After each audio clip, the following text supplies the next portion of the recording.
I've now taken the time to reflect and look back.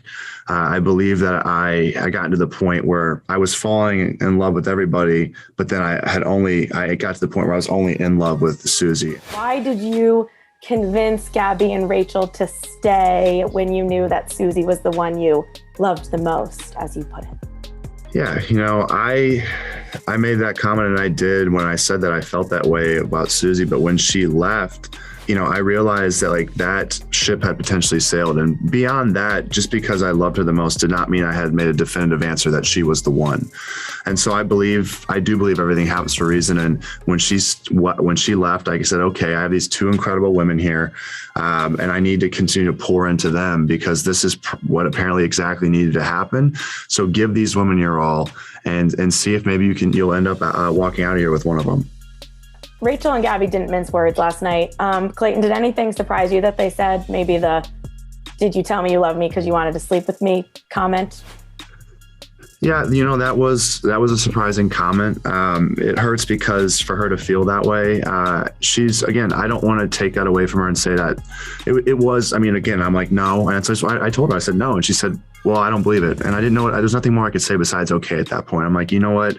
If there's one day down the road that she wants to have a candid conversation and talk more in depth about the entire thing, I would certainly give that to her. I think I do owe it to both of them if they would like to. But if they don't want to hear anything else come out of my mouth, then they don't deserve to give, or shouldn't feel that they need to give me that ability to explain myself. I was shocked, that she said that, and it hurt that that's a question that she seriously is considering. But you know what? I just had to let her know. I'm like, there's not much more I can say. If you don't believe me, you don't believe me. And I don't think there's anything I can say to convince you. Looking back at everything and how it played out, do you still believe that you were in love with all three of them? Or do you think that maybe it was a caught up in the moment kind of thing? Yeah, looking back at it all, in those moments, I believed it. I really did believe I was in love with them when I was there on the show. But as I've now taken the time to reflect and look back, I believe that I got to the point where I was falling in love with everybody, but then I got to the point where I was only in love with Susie and realized that instead of telling these women that I was in love with them, I had fallen. But I only think now, as I look back, you can fall. I only think you can be in love with one person. You can fall for many, but you can only be in love with one. And that's where I made a mistake is I was confused on the show and I believed that I was in love with multiple women, but I since have realized that I don't think I was. There's a lot of talk always, but especially with your season around kind of real world rules versus Bachelor rules. I know you've spoken about that a little bit.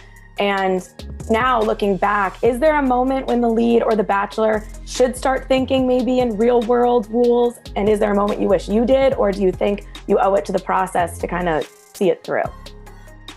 That's actually a really good question because I have struggled with that as far as we had this conversation. I adapted as far as our change and when I went into the environment and thought, okay, you've been used to dating one person. Now you're going to date multiple people. So what does that look like to you? How are you going to approach this? And it was uncharted territory. And I did make a major, major mistake of assuming that, okay, this is how things have operated from what I've heard.